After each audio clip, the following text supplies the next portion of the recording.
утра пораньше у нас очередная точка, которой нет на карте, которую я выбрал случайно из-за полоски суши. Вот мы сейчас и посмотрим, что она из себя представляет. Ваше место назначения находится справа. Еще один каменный пляжик.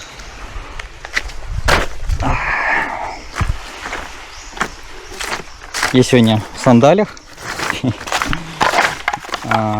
Моя обувь не успела высушиться, так что сегодня будем на водопадах охеревать просто.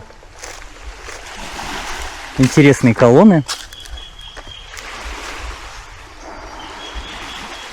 Теперь мы знаем, что когда обозначается пляж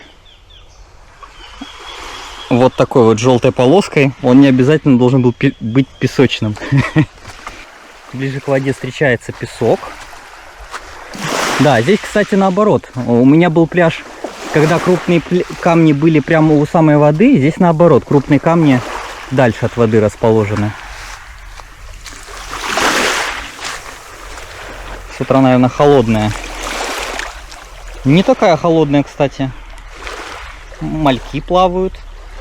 Сейчас их, наверное, видно не будет. Они все убегут.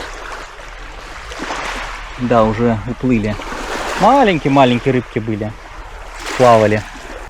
С утра отлично здесь разложиться. Здесь, как я говорил, небольшие камни прямо у самой воды. Полотенце постелил. Пошел купаться с утра. Едем дальше. У нас сегодня пипец какая плотная программа. Я даже думаю, что я справлюсь за 4 ночи. За 4 ночи я исследую весь Камигуин. И потом 2 ночи просто буду лежать, монтировать видео. Сейчас мимо меня вон те спортсмены прошли. Говорят, тоже на гору, короче. Со мной.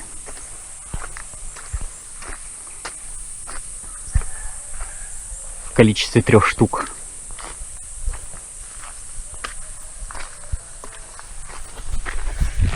Ну ладно, чё уж. Точка номер 2. Гора, то ли холм.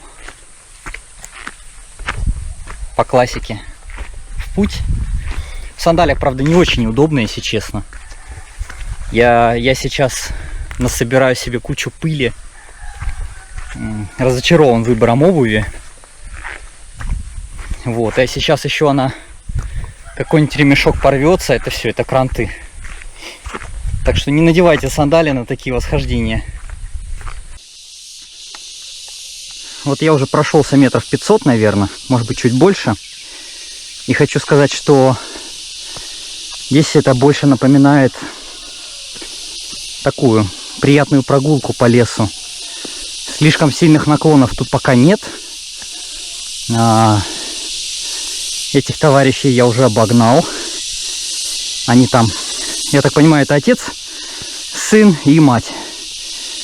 Вот, сын далеко вперед убежал. Отец приостановился маму подождать, а потом уже и сын тоже остановился, и я их обогнал. Ну и, собственно, виды здесь не такие, чтобы вау. Очень аккуратный такой маршрут. Есть тропинки, отходящие от вот такой главной относительно широкой дороги. Но мы их не исследуем, потому что непонятно, куда они заведут.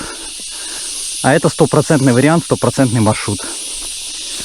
Наслаждайтесь звуками природы.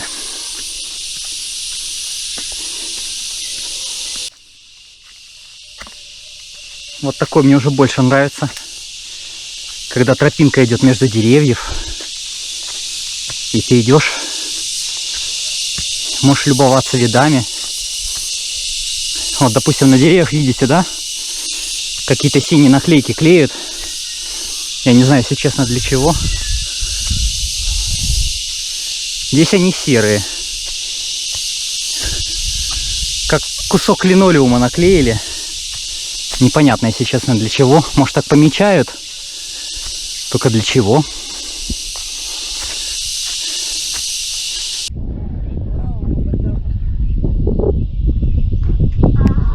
Не самая высшая точка. Но вот туда я забираться не буду, потому что там нет пути. Вот, сейчас еще чуть-чуть выше поднимемся, потому что здесь люди, я так понимаю, живут.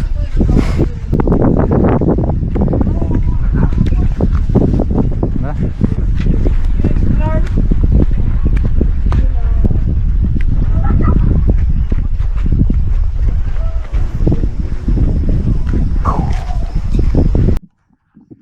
Надо будет у местных спросить, как вообще туда забираются люди.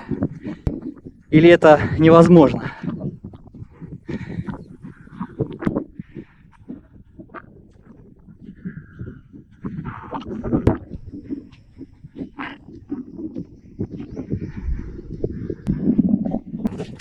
Ветерок здесь наверху жесткий.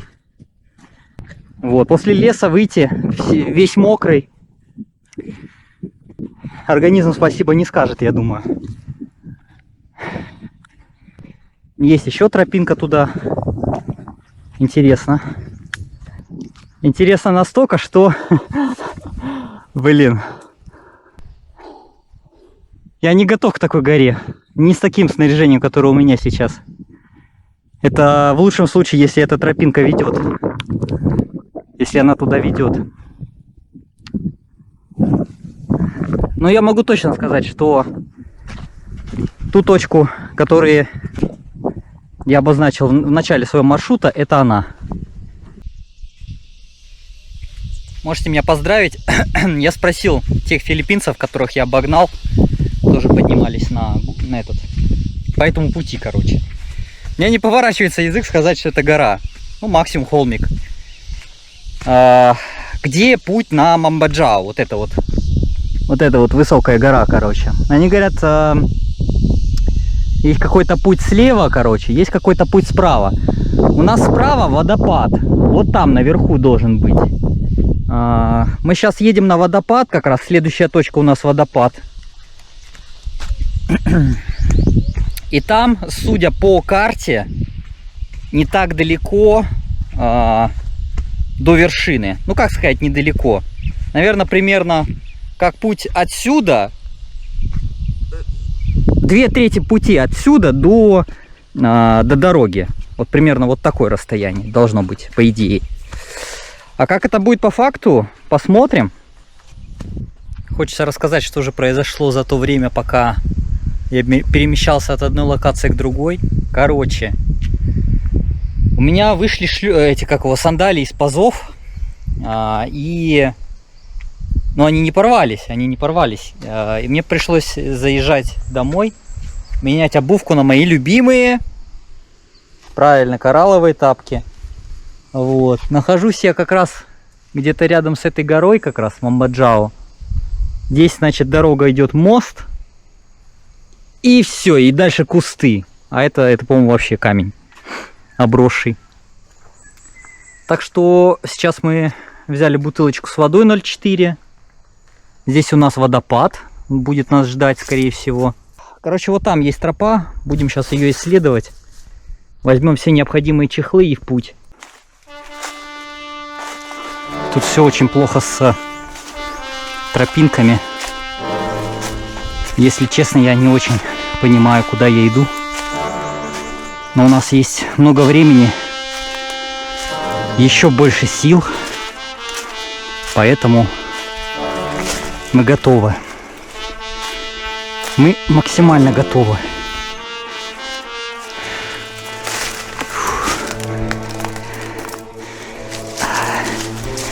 Вот эти самые легендарные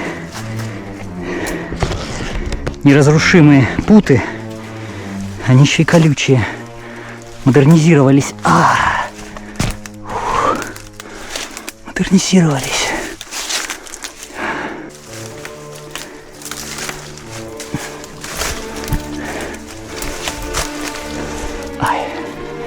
Колючие.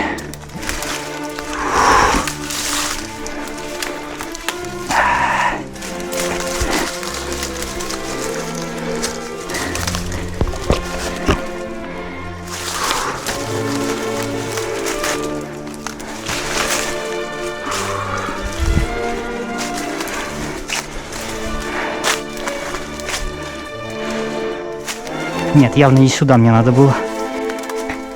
Здесь природа зачем-то добавила себе шипов на стебли.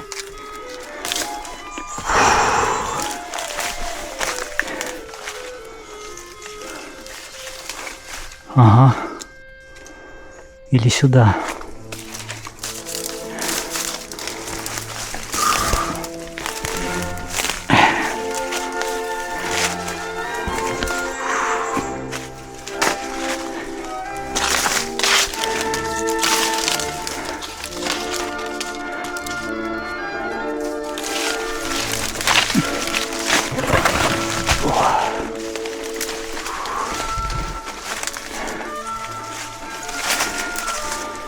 Так, еще чуть-чуть, я думаю, можно выйти на маленькое плато. Вышли на солнышко чуть-чуть. Вообще жесть.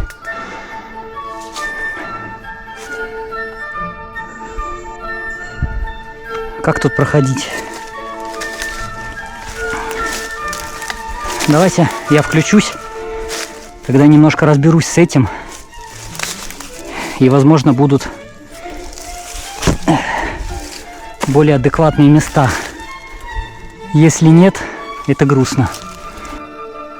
Продираясь по джунглям, я обнаружил, что здесь есть вот такая тропа. Вот она уходит туда наверх. Но это все равно как будто бы не туда, куда мне надо. Потому что гора вот здесь. И по факту на нее топать и топать еще. На эту тропу я выскочил спустя, наверное, минут 40 блужданий. Вот примерно в таких кустах, только совершенно глухих. Совершенно глухих. Где эта тропа начиналась? Хороший вопрос. Я думаю, если бы я пошел назад, то по классике вышел бы, наверное, у мотоцикла. А так хрен его знает, ребята.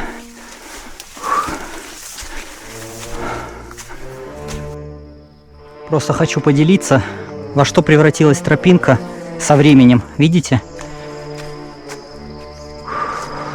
Тут очень влажно, и тут все влажное, включая камни. Один неверный шаг туда.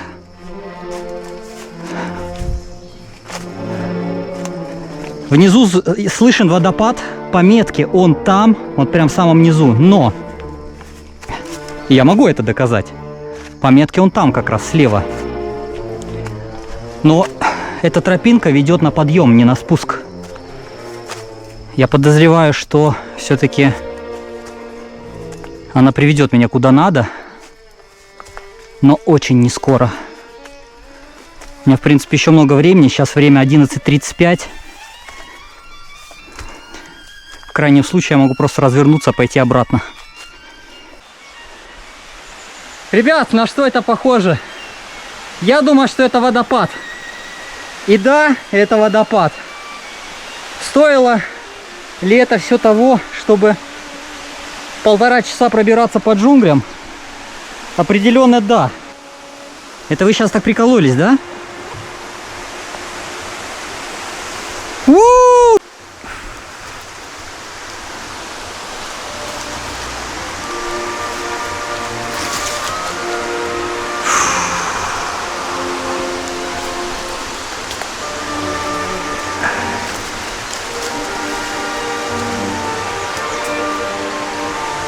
Это жесть.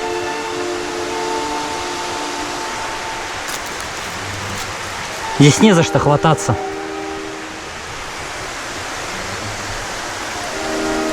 И нет чего толкаться. Корешок есть.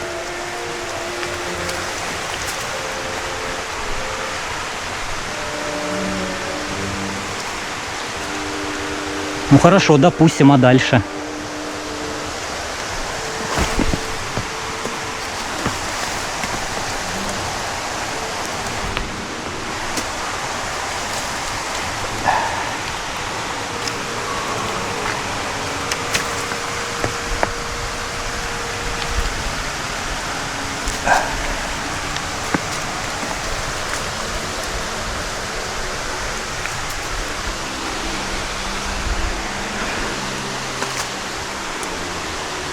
Ага. Как говорится, кладмен, а дальше сами продолжите.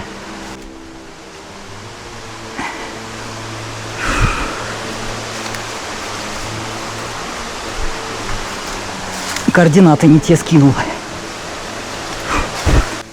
Очень тяжелый путь, хочу вам сказать.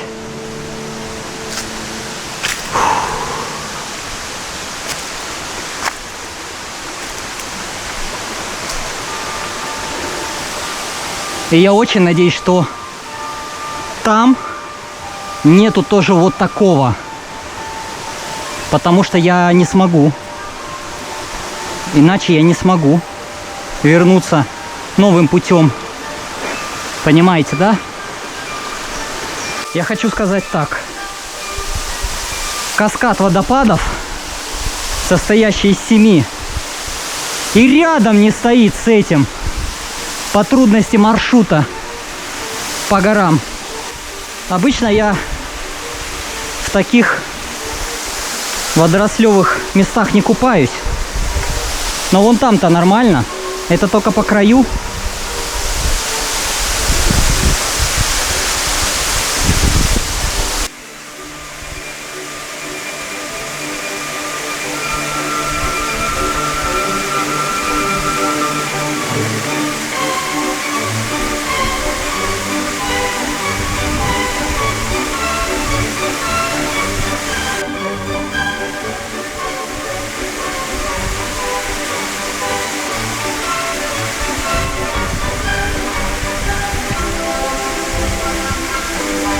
Вода ледяная, горная.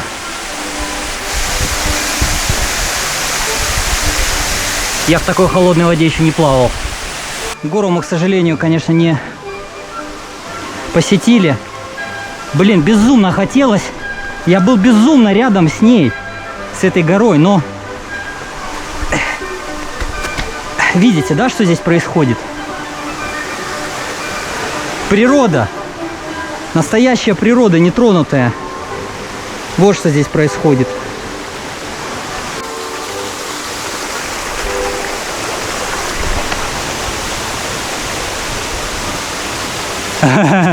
Интересный путь, но там лучше.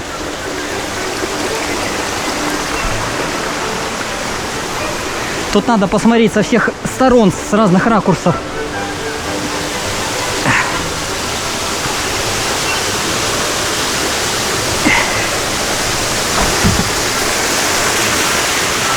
Ух! Такое же энергозатратное дело, как и пробираться медленно-медленно по джунглям.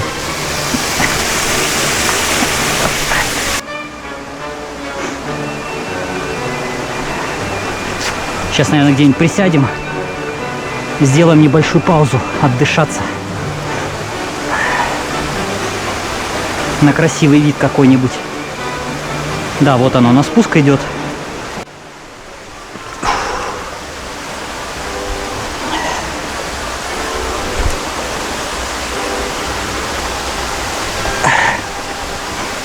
Вот так вот.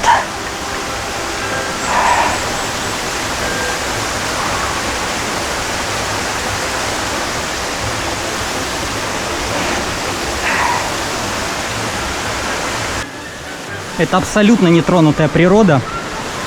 Кстати, пока сидел, обратил, что у меня на ноге еще сидели 7 пиявок. Вот. Я их отодрал как следует. Веточку взял и начал их ковырять. Нормально отодрались.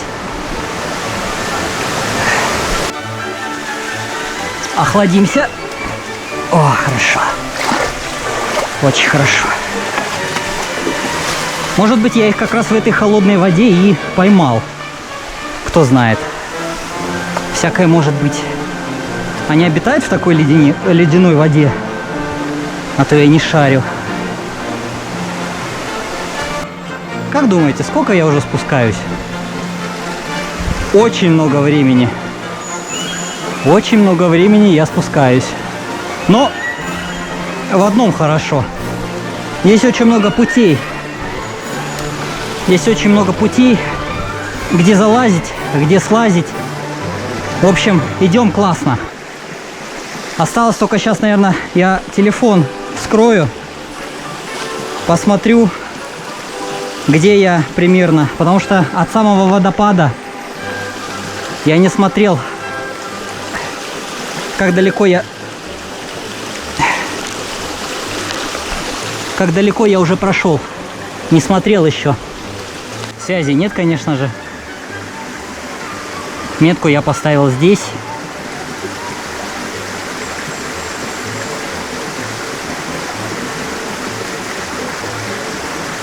Ну, чуть больше, чем половина пути я прошел. Как вы можете видеть. Вот здесь водопад. А вот сюда я дошел примерно за полчаса. Еще вот такие две красавицы.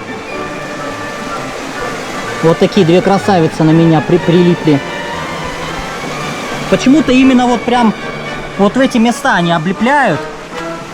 Вот эти места они облепляют и присасываются. Где я их ловлю, я не понимаю, если честно. В воде или не в воде, я не понимаю. Где они успевают ко мне присасываться? Где? Сейчас вот так и будем спускаться до потери пульса. А пульс уже теряется. Силы не резиновые сегодня. Я на такие активности, ну не то что не записывался. Хотел бы поделиться информацией, что же произошло, собственно, в тот момент, когда я прыгал по камням вниз. Я не рекомендую идти по течению от самого дальнего водопада. Да, их там два, оказывается. Самый ближайший я не посетил. Я попал в ловушку опять на этом водопаде. Я начал спускаться по камням. Вот. И в какой-то момент у меня там появился такой спуск вниз, что назад ты не заберешься обратно. Появился еще один, еще более крутой спуск, наверное, где-то по 30 градусов наклона. Водичка такая течет, и там внизу на протяжении вот 8 метров вот такой спуск. Маленький водоемчик. Маленький, там кусок бревна, вот эта сама горка уходит прям в скалу, то есть на ней не скатишься вообще никак. Я начал искать варианты, осмотрелся, все поросло мхом, просто все было зеленое. Камера села. Я решил забираться на гору, просто брать и забираться на гору в сторону тропы. Поднимался около 20-25 минут, и я ее нашел. И вышел к дороге. Это действительно рабочая тропа, и эта тропа приведет вас к самому дальнему водопаду. Как я говорил, есть водопад еще ближе. По отзывам примерно 20-30 минут, говорят, до него идти. Так что делайте выводы, готовьтесь к этому водопаду, потому что он ни разу не простой. Это самый сложный водопад, который я покорил.